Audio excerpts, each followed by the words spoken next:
जय हिंद दोस्तों। फिर आप लोगों का एक नए वीडियो में स्वागत है। हम आज फिर से सौरमंडल पढ़ रहे हैं। उसी में आज वहीं से शुरुआत करेंगे जो पिछली वीडियो में जहाँ तक अंत किए थे। और फिर इसमें दो चीज़ छूट गया था, मैं फिर उसको थोड़ा बता दूं कि सौरमंडल पढ़ रहे थे हम, ग्रह उपग्रह के बारे में जान रहे थे। तो इसमें एक जानकारी रह गई है, उपग्रहों की संख्या।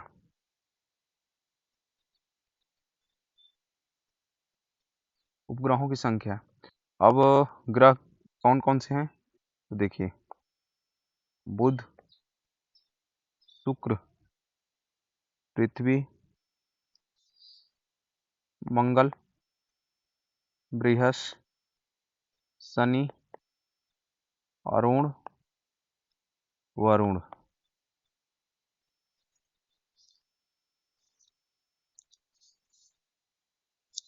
अब इसमें बुध के पास एक भी उपग्रह नहीं, शुक्र के पास एक भी नहीं, पृथ्वी के पास एक, मंगल के पास दो, बृहस्पति के पास 79,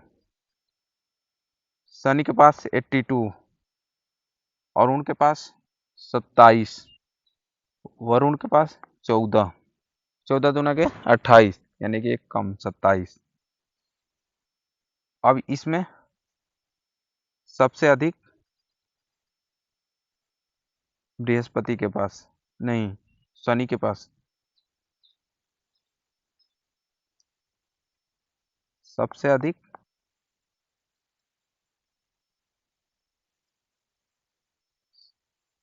शनि के पास।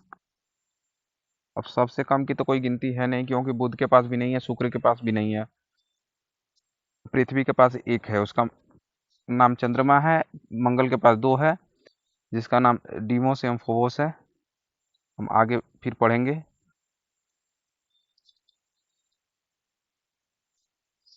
सबसे और फिर से बृहस्पति का एक है उपग्रह, ज्ञानीमेड।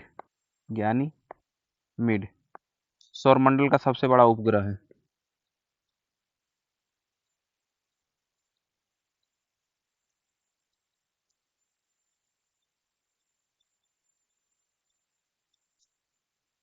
अब इन फैक्ट को याद रखिएगा। फिर इसके बाद हम आते हैं घनत्व पे। किस ग्रह का घनत्व कितना है, इसको फिर हम जान लेते हैं। यही सीरीज है, बस इसको ऐसे मान लीजिए कि यहाँ बुध है, यहाँ शुक्र है, यहाँ पृथ्वी है, यहाँ मंगल है, यहाँ बृहस्पति है, यहाँ शनि है, यहाँ अरुण है, यहाँ वरुण है। इसलिए मैं नहीं लिख रहा हूँ क्योंकि थोड़ा वीडियो लॉन्ग जाएगा।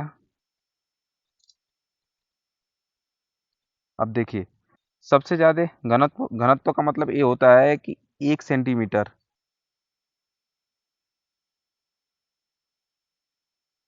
1 सेंटीमीटर सेंटी क्यूब, मतलब कि इसको ऐसे बोलते हैं, इस आकार में जितना ग्राम कोई द्रव्यमान आता है उसी को घनत्व बोलते हैं। तो 1 सेंटीमीटर लंबाई चौड़ाई प्लस ऊंचाई, 1 सेंटी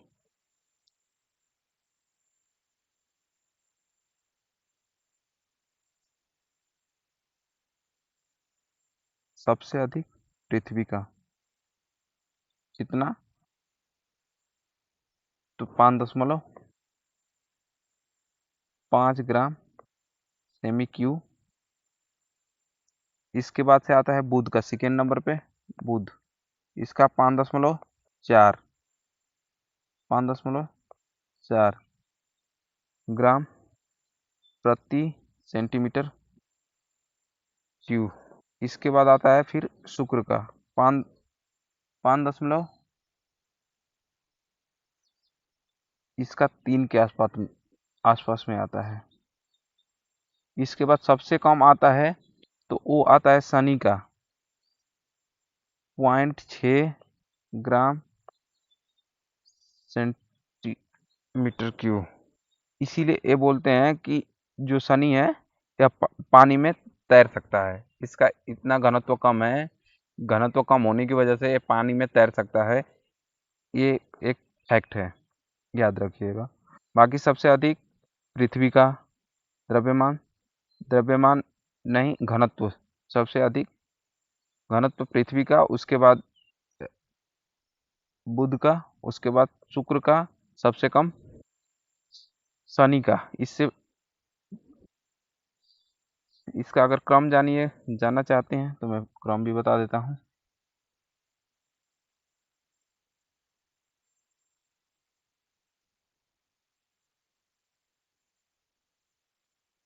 देखिए, पृथ्वी, उसके बाद बुध, फिर शुक्र, फिर बृहस्पति,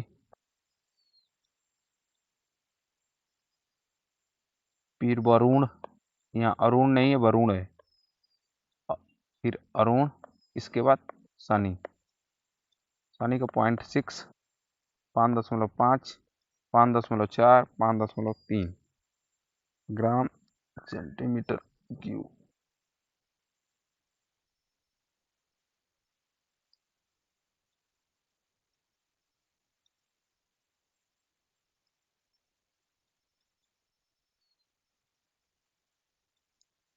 ग्राम। अब ये इतना जो पिछले वीडियो में मैं नहीं बता पाया था, जो छूटा हुआ था, मैंने बता दिया। अब इसके बाद से हम आते हैं फिर ग्रहों पे। ग्रहों का बारी बारी से अध्ययन कर लेते हैं, जो भी उनका फैक्ट या कॉन्सेप्ट है उसको क्रम वाइज जान लेते हैं एक सीरीज में। अब देखिए, सबसे पहले मतलब सूर्य से नज सूर्य, यहाँ हम सूर्य को बना लेते हैं।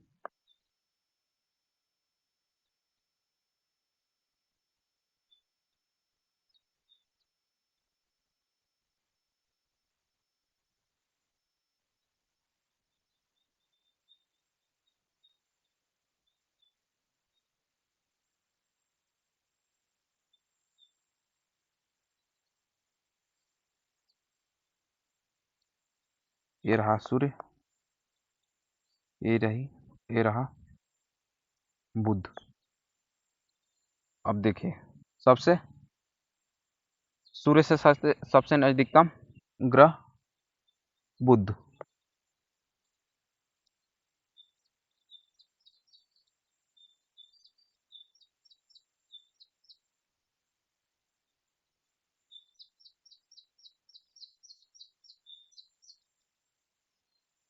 उसके बाद से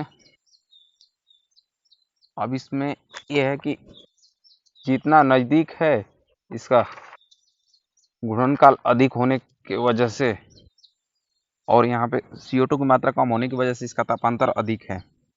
अब इसका परिक्रमण काल होता है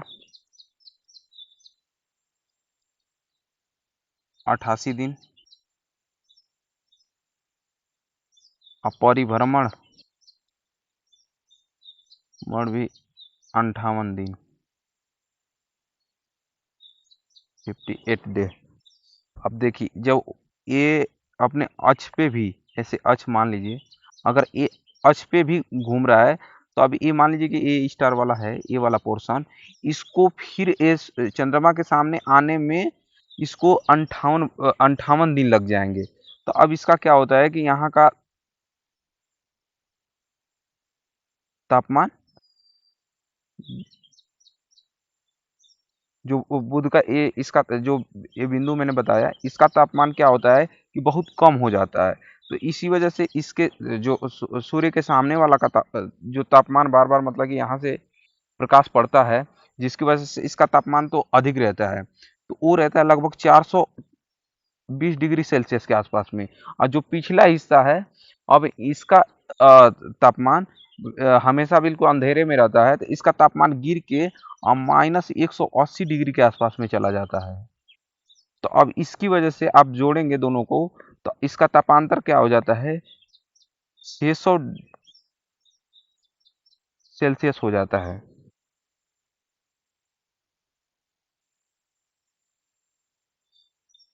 अब सबसे छोटा सबसे छोटा ग्रह, छोटा ग्रह सबसे अब छोटा है वही सबसे हल्का भी है, सबसे हल्का ग्रह। अब सूर्य का परिक्रमा भी सबसे कम दिन में यानी 88 दिन में लगा लेता है। अब इसके बारे में बस इतना ही था। इसके सूर्य और बुध के बीच की दूरी लगभग 5 करोड़ किलोमीटर। 5 करोड़ किलोमीटर मैं CR लिख दिया हूँ। अगर एग्जैक्ट चाहिए तो 5.7 CR किलोमीटर एग्जैक्ट इसका इस सूर्य से बुध के बीच की दूरी है। अब इसके बाद आते हैं शुक्र पे।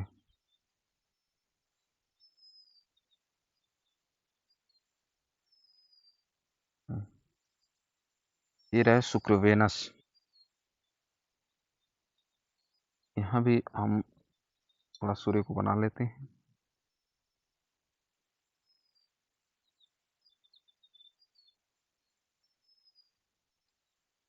ये रहा बुध, अरे शुक्र, इसको लिख देता हूँ शुक्र।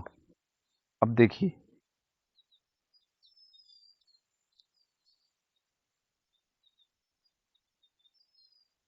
हाँ, इसका अक्ष,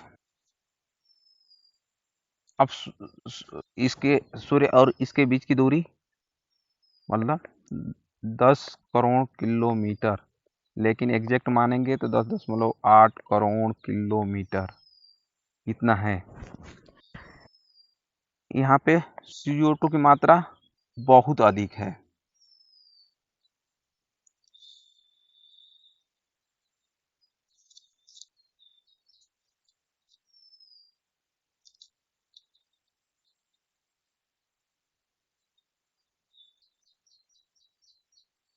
यहाँ CO2 की मात्रा अधिकता के कारण यहाँ का लगभग औसत तापमान 400 सेंटीग्रेड से सेल्सियस से अधिक रहता है। अब इसी CO2 की अधिकता के कारण सबसे गर्म ग्रह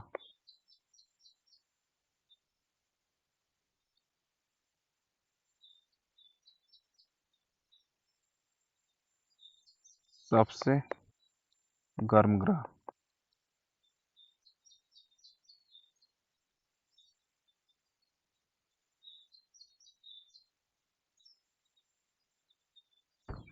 अब CO2 की अधिकता के कारण अब यहाँ का एल्बिडो जो होता है, एक एल्बिडो एल्बिडो एल्बिडो का मतलब ये होता है कि जब प्रकाश आता है और फिर वो वापस लौटता है तो उसकी वजह से एक चमक पैदा होती है। और पृथ्वी पे सबसे अधिक एल्बिडो का मान बर्फ का होता है, वैसे ही शुक्र पर सबसे अधिक एल्बिडो शुक्र का माना जाता है। एल्बिडो का मान शुक्र का माना जाता है ग्रहों में, उसके बाद फिर बुध का माना जाता है, तब पृथ्वी का माना जाता है। तो एल्बिडो के कारण अधिक होने के कारण सबसे चमकीला ग्रह। अब इसी कारण से चमकने की वजह से सांझ का तारा, शाम का तारा व भोर का तारा तारा कहा जाता है। इसका द्रव्यमान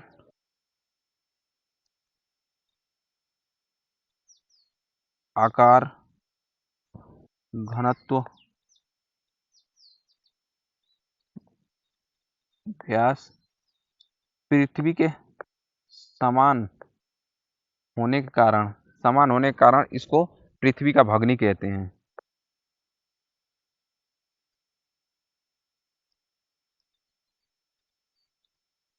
भग्नी भी कहते हैं। यह जीवन का कोई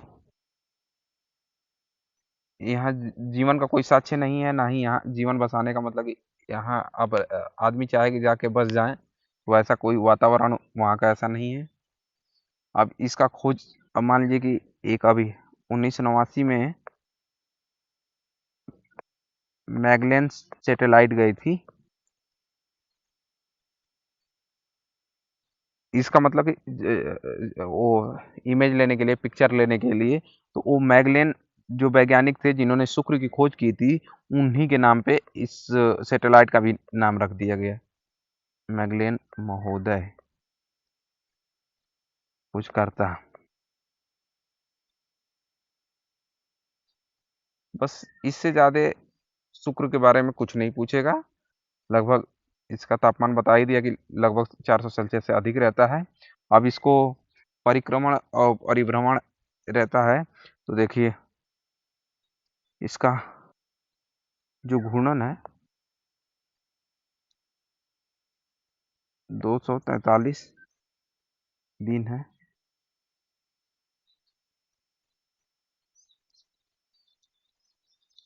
और जो परिक्रमण है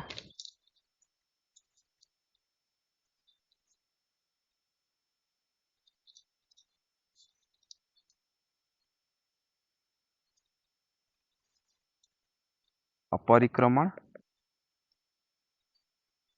88 का 3 गुना 224 दिन। डे लिखना चाहिए, हमने दिन लिख दिया।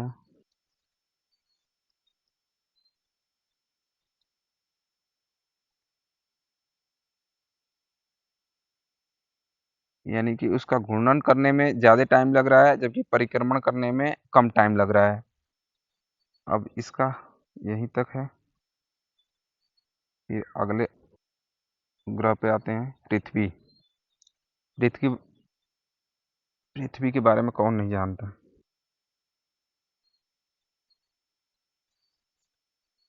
हम्म, अब पृथ्वी का वर्णन अगर देखा जाए तो अरस्तु ने भी किया था। मैंने वो पहले पढ़ाया है, लेकिन सिर्फ ऐसे ही बोल दिया था। तो उनकी मैं क्वेश्चन पेपर देख रहा था, तो उसमें देखा कि इसने पूछ रखा है कि इस पुस्तक के लेखक कौन है। तो पृथ्वी का वर्णन वर्णन on the haven.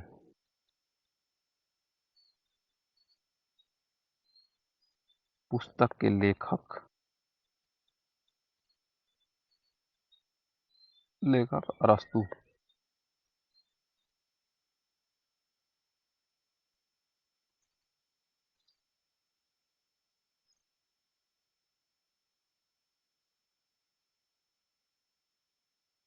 On the heaven, heavens. इसके बाद हम फिर पढ़ते हैं इसका। अब यहाँ पे मैंने ये छोड़ दिया इनके बुध का भी कोई उपग्रह नहीं, उपग्रह नहीं। शुक्र का भी उपग्रह नहीं। पृथ्वी का उपग्रह चंद्रमा।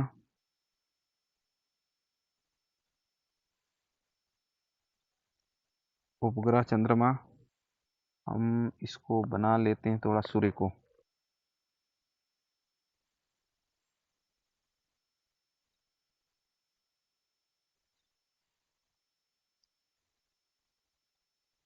अब देखिए, सूर्य से पृथ्वी के बीच की दूरी मैंने वहां पे ऐसे 15 करोड़ सीआर करोड़ किलोमीटर बताया है, लेकिन फिर मैंने बता रखा था कि पॉइंट में, तो पॉइंट में मैं 9 बता दिया था।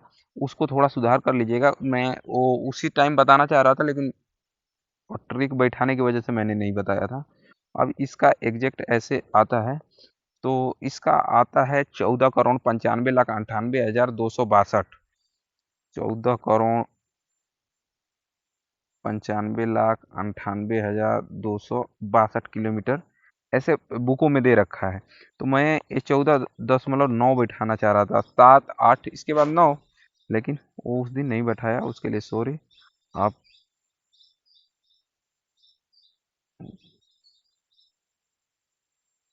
करोड़ किलोमीटर, अब बाकी 15 करोड़ किलोमीटर भी औसत मान लेते हैं इसका, क्योंकि जो पथ है वो दीर्घ वृत्ताकार है, जिसकी वजह से वृत्ताकार होने की वजह से क्या होता है कि सूर्य 4 जुलाई को बिल्कुल नजदीक आ जाता है और 3 जनवरी को बिल्कुल दूर रहता है। नहीं नहीं नहीं, मैं गलत बता रहा हूँ। 4 जुलाई को दूर रहता है इसीलिए, और जो 3 जनवरी को बिल्कुल नजदीक आ जाता है, तो उसकी दूरी घटती बढ़ती रहती है। 14 करोड़ 80 लाख पे भी आ जाता है, 15 करोड़ 6 लाख भी समथिंग करोड़ किलोमीटर की दूरी आ जाती है। फिर अब देखिए, पृथ्वी जो है वो अपने अक्ष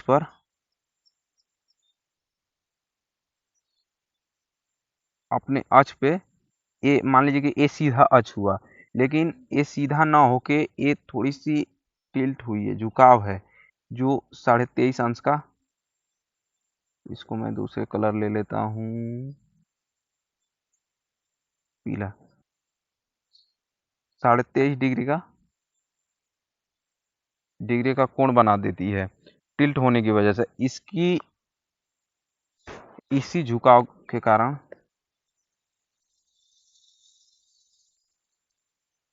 ऋतु परिवर्तन,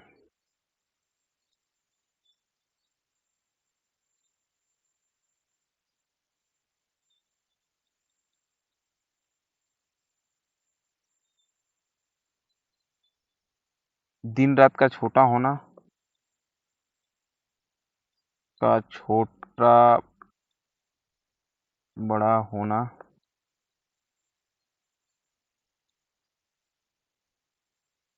और सूर्य से सापेक्ष दूरी झुकाव के कारण ही होता है, जो मैं अभी पहले बता रहा हूँ।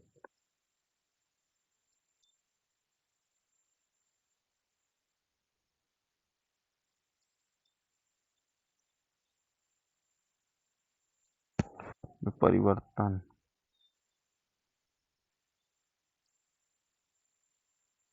ये तो झुकाव के कारण हुआ। अब इसका देखिए, परिक्रमण, परिक्रमण काल 365 दिन। इसका एग्जैक्ट मान सकते हैं 365 डे, 6 घंटा 9 मिनट 9 सेकेंड। ऐसा मान सकते, मानते नहीं है, ये एग्जैक्ट है। और इसी परिक्रमण के कारण ये भी, जो अगर कारण बता सकते हैं कि ऋतु परिवर्तन, दिन रात का छोटा होना, वह सूर्य से सापेक्ष दूरी में परिवर्तन, ये परिक्रमण काल के भी कारण होता है, झुकाव के कारण भी होता है। इसका दोनों हो सकता है। इसके बाद मैं दूसरा नया पेज ले लेता हूँ।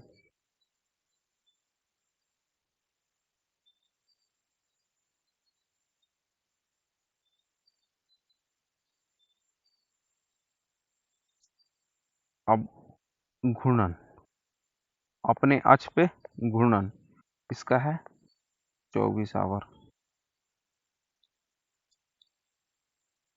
अब इसके कारण दिन रात होता है, दिन रात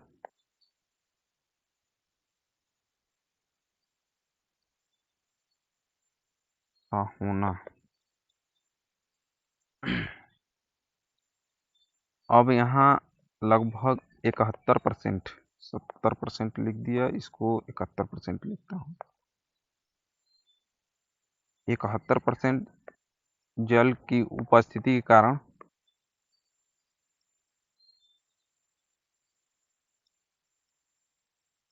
नीला ग्रह, नीला ग्रह कहा जाता है।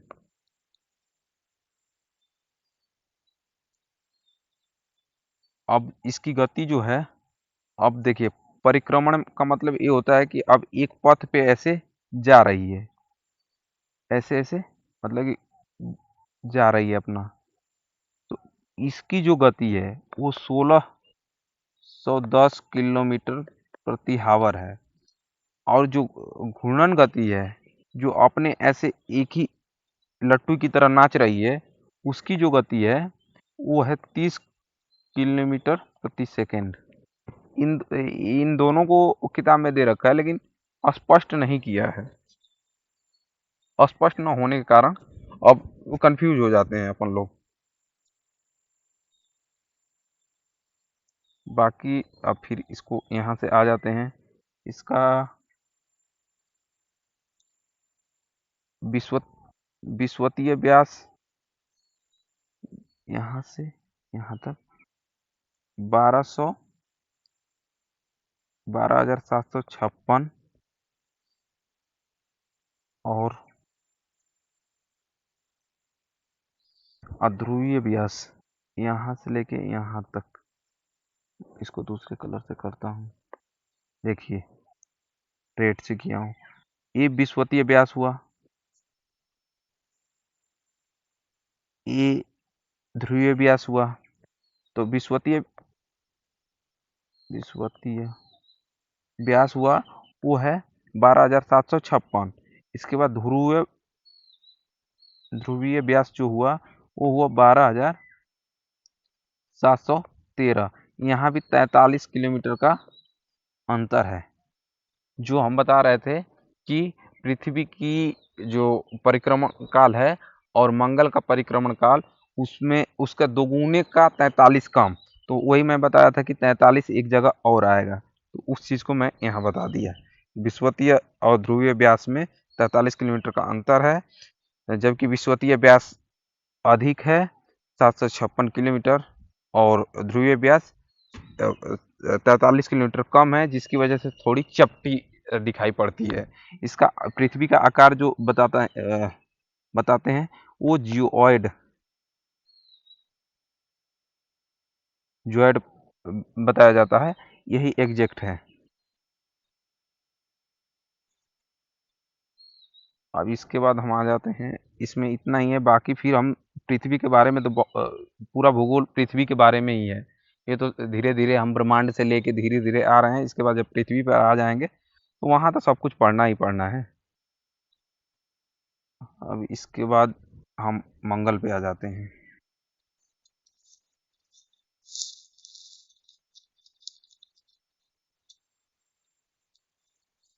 अब मंगल को थोड़ा ऐसे ले ले, हम बना ले थोड़ा सूर्य सन।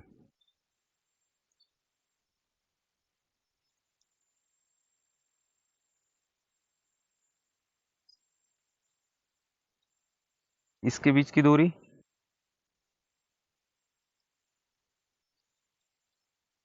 22 crore kilometre, exact 22.7 crore kilometre. मैं बताया था 789 फिर 78 रिपीट करना है वही। अब यहाँ पे FeO2 मतलब कि आयरन ऑक्साइड की अधिकता के कारण इसका रंग लाल दिखाई देता है। इसे लाल रंग लाल दिखाई देने के कारण इसको लाल ग्रह भी कहा जाता है।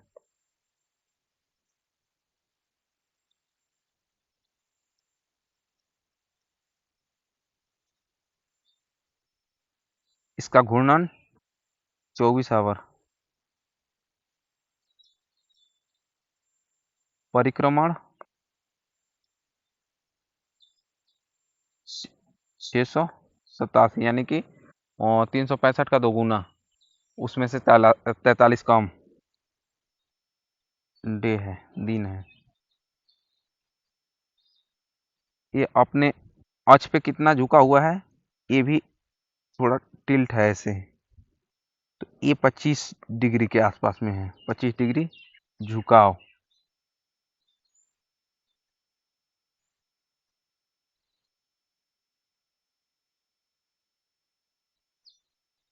झुकाव 25 डिग्री। यहाँ CO2 की मात्रा CO2 की मात्रा 95%, ऑक्सीजन की मात्रा यहाँ 0.16% मानी जा रही है। इसी के कारण यहाँ जीवन का आस लगाया जा रहा है कि यहाँ पे जीवन की संभावना हो सकती है, हम वहाँ पे जाके बच सकते हैं, रह सकते हैं। इसी वजह से सबसे ज़्यादा जो भी साइंटिस्ट या देख रहा हूँ कि बड़े बड़े बिजनेसमैन भी हैं, वो लगभग लगभग वो जैसे कि एलन मस्क वगैरह वगैरह, वो इसी मार्स मार्स या मंगल ग्रह पे ज़्यादा इंटरेस्ट ले रहे हैं, इसमें ज़्यादा रिसर्च करवा रहे हैं और इसके प्रति उनका रुझान अधिक है, ये जीवन की संभावना होने के कारण ही। तो अब और ये रही बात 0.16% है, तो जो वर्तमान में पृथ्वी पे ऑक्सीजन की मात्रा 21% है, वो शुरू में ऐसा नहीं था। ये साइनोबैक्टीरिया के कारण यहाँ पे और धीरे धीरे पेड़ पौधों में वृद्धि होने के कारण 21% हुआ है। शुरू में इतना ही लगभग 0.16% या इतना ही माना जाता है कि नहीं, ऑक्सीजन की मात्रा पृथ्वी पर शुरू शुरू में बहुत कम थी, यानी कि 21% नहीं थी जो वर्तमान में है।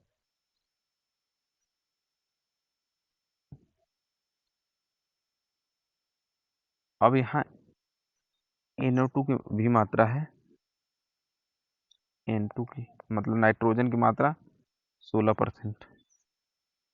16% नहीं है, शायद 13% है, 13%।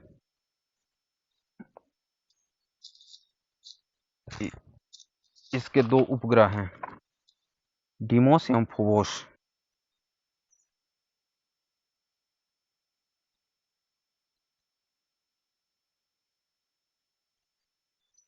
फोबोस इसके दो उपग्रह हैं, और इसमें जो डिमोस है, सौर मंडल का सबसे छोटा उपग्रह।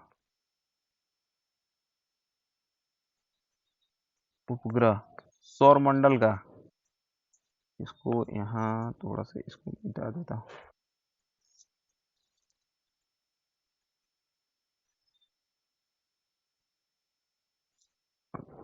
देखिए, फिर इसके बाद यहाँ पे अब इसमें कई किताबों में दे रखा है। अब वो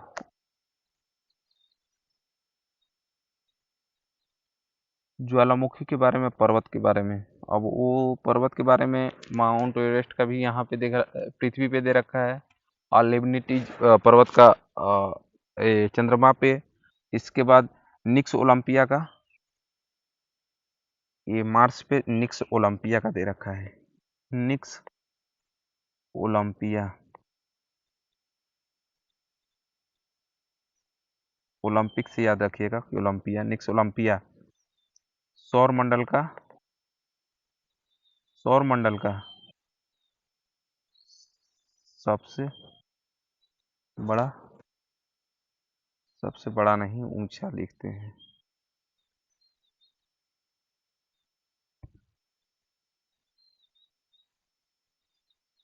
ऊंचा पर्वत। और इसके बाद अब निक्स ओलंपिया को जान लिए, तो ओलिपस मेसी को भी जान लीजिए, ओलिपस मेसी। मेसी सबसे बड़ी ज्वालामुखी है, सौर मंडल की सबसे बड़ी ज्वालामुखी।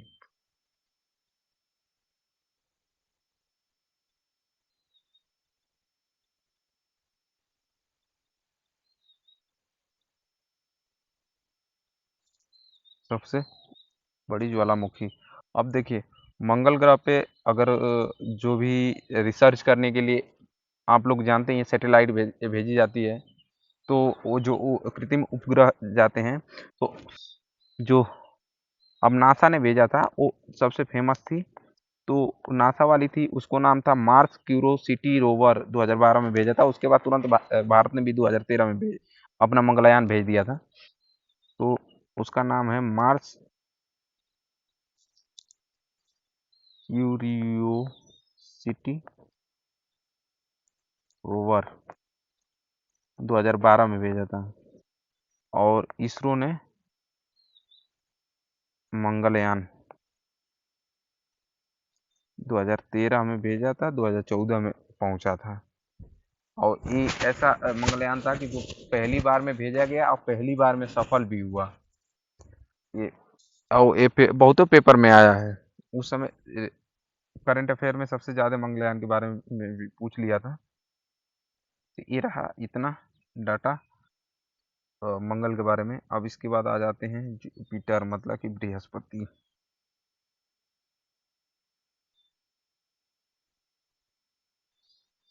सबसे बड़ा ग्रह।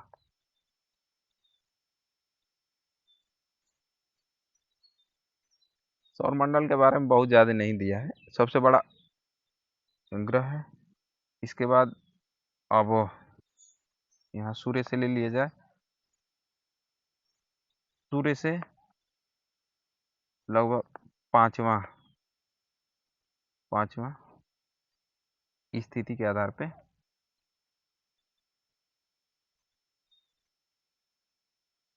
एक दूरी इसका है 77 करोड़ किलोमीटर।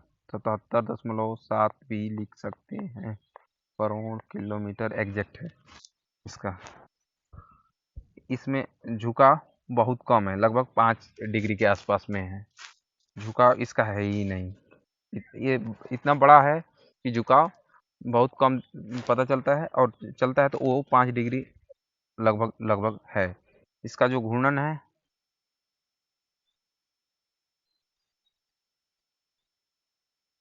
घूर्णन 10 आवर, यानी अपने अक्ष पे घूमना, लट्टू की तरह नाचना। इसके बाद से इसका परिक्रमण 11 वर्ष, 11 वर्ष की 12 वर्ष, 12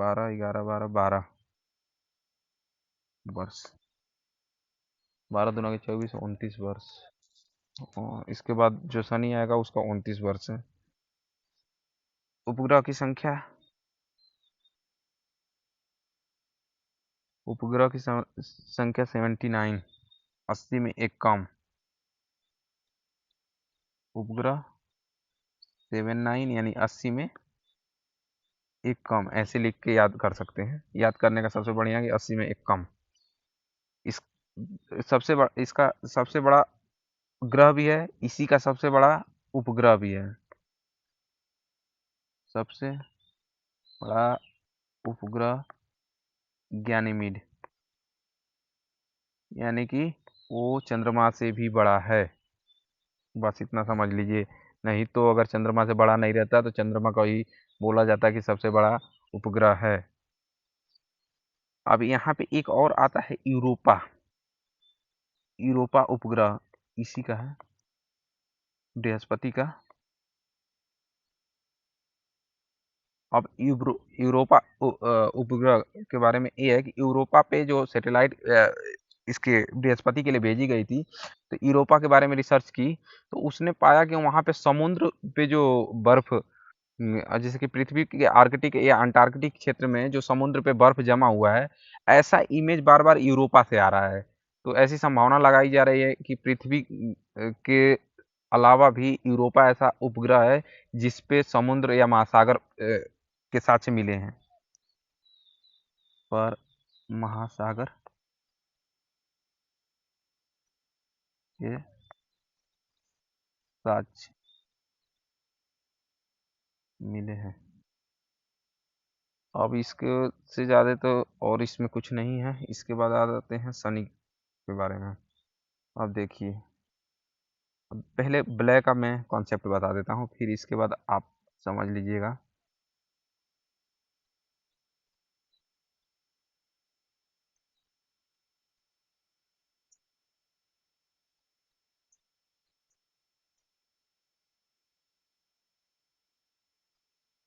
मैं बताया था बाइनरी थ्योरी।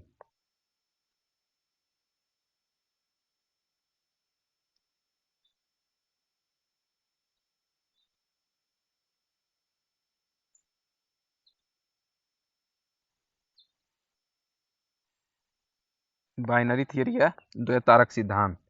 मैंने एक माना था सूर्य, एक तारा, दूसरा तारा। बाइनरी थ्योरी को किसने दिया था? एच.एन. रसेल, अपलस, लिलिटन। लिलिटन। सबसे ज़्यादा प्राथमिकता किसको दी जाती है? लिलिटन को ही। इन्होंने प्रूफ कर दिया था। तो ऐसा बताया जाता है कि ये था एक सुपरनोवा। सुपरनोवा, ये था प्रथम तारा। ये वृद्ध तारा था, ये नया तारा था।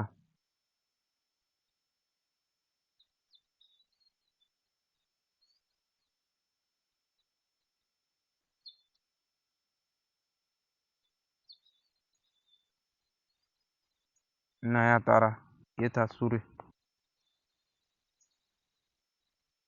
ऐसा हुआ कि जो सुपरनोवा था इसमें विस्फोट हुआ। विस्फोट होने के बाद छोटे छोटे पॉकेट में ग्रह बन गए। फिर उल्का भी बने, धूमकेतु भी बने, क्षुद्र ग्रह भी बने, क्षुद्र ग्रह भी बने। तो अब ये क्या हुआ कि सभी परिक्रमा कर रहे थे। तो सुपरनोवा में विस्फोट होने की वजह से ये फिर अंतिम अवस्था इसकी जो थी वो बना black hole. Black hole black hole बनने के कारण अब इसका विस्फोट हुआ। ये इसके जो भी आकाशीय पिंड थे, अब इनको आकाशीय पिंड ही ग्रह को बोलेंगे। ये क्या हुआ कि चक्कर लगाना शुरू कर दिए। किसका? सूर्य का। सूर्य का जब चक्कर लगाना शुरू किए तो देखे कि चक्कर लगाते लगाते यहाँ पे आए। तो अब इसके बाद ये सुपरनोवा जो था, अब यहाँ पे इसने ब्लैक होल का रूप धारण कर लिया था। जब ब्लैक होल का धारण किया तो ये जो प्रथम तारा था ये ब्लैक होल में जाके समा गया, उसको निगल लिया। तो ये दोनों का अस्तित्व यहाँ से खत्म हुआ। और जो ये विस्फोट होने के बाद जो बचे हुए पिंड थे, आकाशीय पिंड थे, वो ग्रह कहलाए। तो वो ग्रह और उल्का और धूमकेतु या क्षुद्र ग्रह थे। तो वो दुनिया भर के क्षुद्र ग्रह और उल्का बने। तो वही जो एक ग्रह हैं, जो आंतरिक ग्रह, वो तो इसका चक्कर लगा रहे थे। लेकिन जो दूर के वायु ग्रह थे, अब उसमें जो आकाशीय पिंड थे वो छल्लों के आकार का रूप धारण कर लिए थे। और छल्लों का आकार धारण करने की वजह से उनको भी अब एक केंद्र मान के परिक्रमा करना था। तो वही छल्ले जो ये जो हैं, अब इसको कहीं शनि को केंद्र मान के परिक्रमा करने लगे। तो फिर अरुण को भी करेंगे और कहीं कहीं बृहस्पति को भी। किसी किसी बुक में बताता है कि नहीं, जो छल्ले हैं वो बृहस्पति को भी केंद्र मान के और उनकी परिक्रमा कर रहे हैं। इसका यही सिद्धांत है। इसकी जो वलय बता दिया, वलय या छल्ला, ये क्या है? तो आकाशीय पिंड है। आकाशीय पिंड यानी कि पत्थर के टुकड़े हैं, ये नॉर्मल भाषा में समझिए। अब इसकी संख्या है 7। जो अरुण आएगा उसकी संख्या 9 है, लेकिन 5 का ही नाम प्रमुखता से लिया जाता है। आप शनि के बारे में पढ़ लीजिए थोड़ा सा। अब क्रम के हिसाब से दूसरा सबसे बड़ा ग्रह है।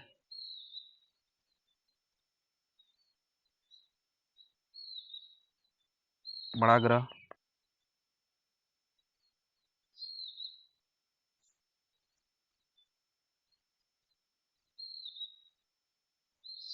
अब देखिए, अब यही है जो विलय है। ये विलय के कारण इसका प्रकाश जो होता है ना, वो पीला दिखाई देता है। पीला दिखाई देता है। इसी कारण से इसको पीला ग्रह कहा जाता है। पीला ग्रह कहा जाता है। अब इसका मैं पहले भी बताया था कि घनत्व सबसे कम है। घनत्व सबसे कम यानी कि 0.6 ग्राम सेंटीमीटर क्यूब। और टाइटन इसका सबसे बड़ा जो उपग्रह है, टाइटन।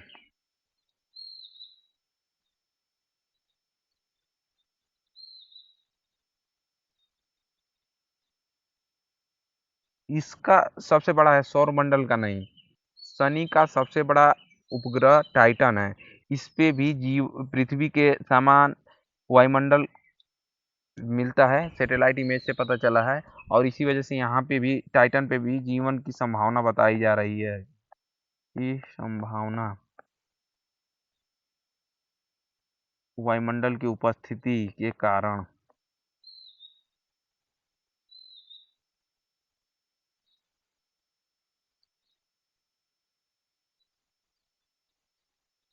इसके उपग्रह की संख्या 82, यानी कि बृहस्पति से 3 अधिक। अब इसके बाद आ जाते हैं अरुण पे। सैटर्न हो गया। अब मैंने ये थियरी बता दी, लगभग लगभग आप लोगों को समझ में आया होगा। एच एन रसेल और लिलीटन सबसे इसमें क्वेश्चन जो पूछता है वो यही पूछेगा, ये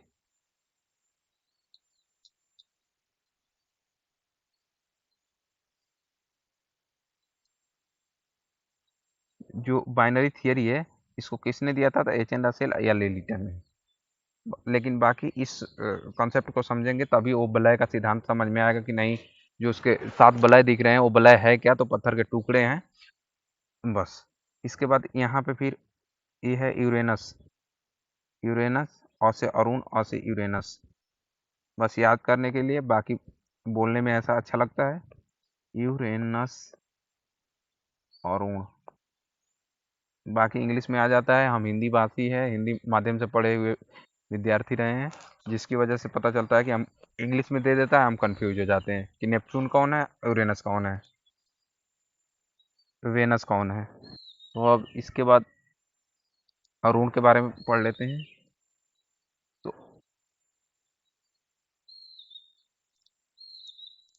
अब ये ऐसा है कि ये शुक्र व अरुण ही जो है वो पश्चिम से नहीं, पूर्व से पश्चिम घूमते हैं, पूर्व से घूर्णन करते हैं, घूमते हैं, घूर्णन करते हैं, एक ही बात हुआ। क्रम में 7वें नंबर पे सूर्य से, यहाँ अगर सन मान लीजिए, इसके बीच की दूरी 77 गुना के 154, नहीं हम 144 कर देंगे करोड़ किलोमीटर। सन से बीच की दूरी, मेरी राइटिंग भी उतनी अच्छी है, 144 किलोमीटर। अब इसका अपने अक्ष पे देखिए कि वलय को, अगर मान लीजिए कि वलय ऐसा होना चाहिए था, लेकिन वलय बिल्कुल ऐसा हो गया है। अब लेटे होने की इसका इतना झुकाव है, तो इसका झुकाव 98 डिग्री है, मतलब 98 डिग्री है इसका झुकाव अपने अक्ष पर।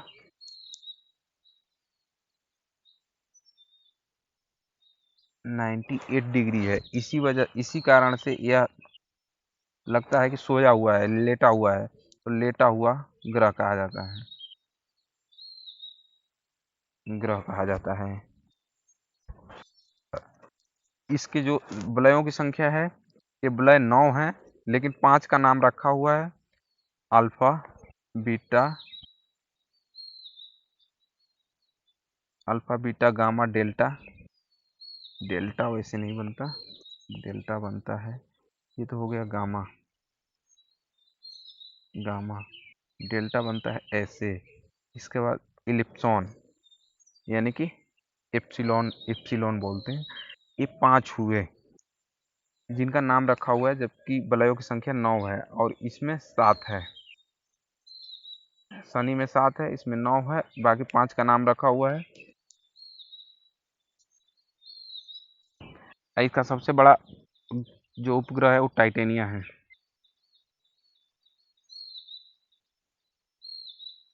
उपग्रह टाइटेनिया, मैं बोलता हूँ ठीक, थोड़ा सा लिखने में थोड़ी सी प्रॉब्लम हो जाती है। अब इसके बाद यहाँ पे जो इस, छोड़िए उस चीज़ को, इसके बाद आ जाइए वरुण पे, नेपच्यून पे। अब वरुण के बारे में भी वो उतना वो नहीं पूछता। तो अब इसका है कि यहाँ पे मीथेन की अधिकता के कारण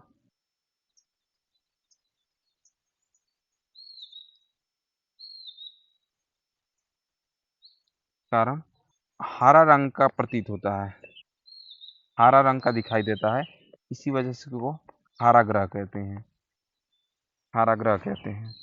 बाकी आप लोग बस इसका आज का वीडियो यहीं समाप्त होता है।